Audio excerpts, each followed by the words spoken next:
Raju Pawar official H1W या YouTube चॅनलवर सर्वांचं हार्दिक स्वागत आहे मित्रांनो. आजच्या या नवीन व्हिडिओमध्ये अनंत काळापासून माणूस सुखाच्या शोधामध्ये इकडून तिकडे भ्रमण करत आहे, पण माणसाला आज सुख सापडतच नाही.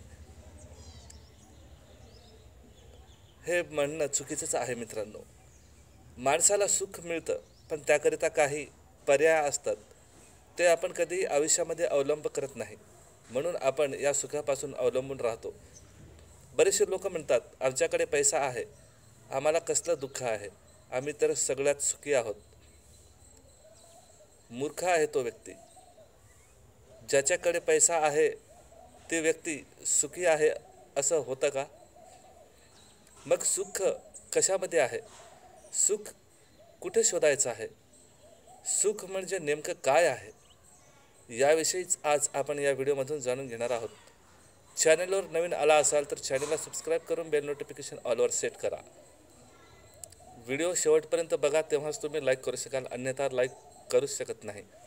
कारण लाईक करण्यामागे पण काहीतरी कारणं लागतातच. जोपर्यंत शेवटपर्यंत बघणार नाही तोपर्यंत तुम्हाला समजून येणार नाही. आणि प्रश्न काय विचारायचे आहेत हे सुद्धा तुम्हाला कमेंटमध्ये तुम्ही विचारू शकत नाही मित्रांनो. त्याकरिता विनंती आहे की व्हिडिओच्या शेवटपर्यंत राहा. तर मित्रांनो, सुरू करूया आजचा आपला हा व्हिडिओ. जेव्हापासून सृष्टीची रचना झालेली आहे तेव्हापासून माणूस सुखाच्या शोधामध्ये फिरतच आहे, पण आजपर्यंत माणसाच्या हाती कधी सुख लागलेलंच नाही. पण सुख, कसलं सुख पाहिजे माणसांना? सुख म्हणजे नेमकं काय आहे? कान कधी बघू शकत नाही, डोळ्याने आपण ऐकू शकत नाही. त्याचप्रमाणे सुख नको तिकडे आपल्याला मिळतच नाही. शारीरिक सुख मिळालं याचा अर्थ माणूस सुखी झाला का? ज्याच्याकडे पैसा भरपूर आहे तो राजा महाराजासारखं जीवन जगतो, याचा अर्थ तो खरा सुखी आहे? खरा सुखी तो आहे जो व्यक्ती ईश्वराकडे स्वतःचं लक्ष केंद्रित करून ईश्वराला प्रसन्न करतो, जलकल्याणाची कामना करतो, गरिबांची सेवा करतो, दीन दुबळ्यांना वारंवार मदत करतो, घराच्या चौकटवर आलेल्या साधू महाराजांची सेवा करतो, तो माणूस खरा सुखी आहे. पैसा तर आज कोठ्यावर हजारो वेशा तुम्हाला मिळतील, त्यांच्याकडे पण पैसा भरपूर असतो, याचा अर्थ ते पण सुखी आहेत का? नाही.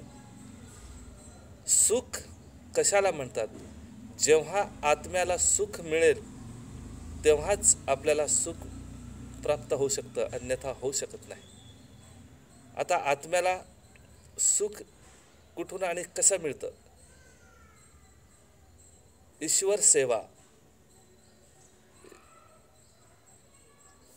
पूजापाठ करणे, देवाचं ध्यान करणं आणि गरिबांना दान करणं, याच गोष्टीमधून माणसाला समाधान मिळू शकतं. समाधानच म्हणजे सुख आहे. शारीरिक सुख तर सगळ्यांनाच मिळतं मित्रांनो, पण आत्म्याची तृप्ती तेव्हाच होते जेव्हा तुम्ही काम चांगले कराल. मग याकरिता तुम्हाला काय करायचं आहे? तुम्हाला सांगितलेच आहे की गरिबांची, दीन दुबळ्यांची, साधूंची, साधू संतांची, आईवडिलांची, शेजाऱ्यांची आणि समाजाची जो व्यक्ती सेवा करतो तो व्यक्ती खरा सुख प्राप्त करू शकतो. शरीराला काय? शरीराला तर भरपूर काही मिळतं. आपण जर काही गोड खाल्ल्यानंतर आपल्याला समाधान मिळतो, पण आपल्या आत्म्याला समाधान मिळत नाही. आता मला सांगा, आत्मा आपल्या शरीरामध्ये जो आहे तो ईश्वराचा अंश आहे. ते कसं? इथे मी तुम्हाला थोडक्यात सांगतो. पृथ्वीवर जे काही असेल, दगड तुम्ही वर फेका, तो खाली येणार. माती वर फेका, ती सुद्धा खाली येणार. आपण उंच उडी घेतली तरी आपण पृथ्वीकडेच खेचले जाणार. पण आत्मा जेव्हा शरीर सोडते तेव्हा वरच्या बाजूला जाते. हे कसं? उदाहरणात सांगतो. जेव्हा आपण इस्तव पेटवतो तेव्हा आग वरच्या दिशेने निघते, बरोबर. आणि पाणी जे आपण चुलीवर ठेवतो त्यातले जे वाफ असते ते सुद्धा वरच जाते आणि आत्मासुद्धा वर जातो. तरी पण आपण याच प्रश्नामध्ये पडलेले असतो की आम्हाला सुख मिळत का नाही. दान पुण्य धर्म करा, तुम्हाला आपोआप सुख मिळेल, समाधान मिळेल. बरेचसे लोक असे असतात की त्यांच्याकडे पैसा, धन दौलत, नोकर चाकर सगळे काही असतात, असूनसुद्धा या लोकांना सुख मिळत नाही. कारण या लोकांना धर्मसेवा, दान पुण्य काय आहे हेच माहीत नाही. ज्या दिवशी तुम्ही दान करायला शिकाल त्या दिवसापासून तुम्हाला आपोआप सुख, संतुष्टी आणि ईश्वर प्राप्ती होईल.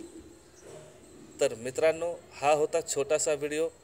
आवडला असेल तर लाईक करा, शेअर करा आणि चॅनलला सबस्क्राईब करून बेल नोटिफिकेशन ऑलवर सेट करा. असेच नवनवीन व्हिडिओज बघण्याकरिता दररोज संध्याकाळी 6 वाजता या चॅनलवर व्हिडिओज अपलोड होतात. त्याकरिता तुम्हाला करायचं काय आहे, एक छानशी कमेंट करायची आहे, व्हिडिओला लाईक करून चॅनलला सबस्क्राईब करून बेल नोटिफिकेशन ऑलवर सेट करून घ्यायचं आहे. तर मी भेटतो एका नवीन व्हिडिओसह. तोपर्यंत मला द्या रजा. जय हिंद, वंदे मातरम, जय श्रीराम.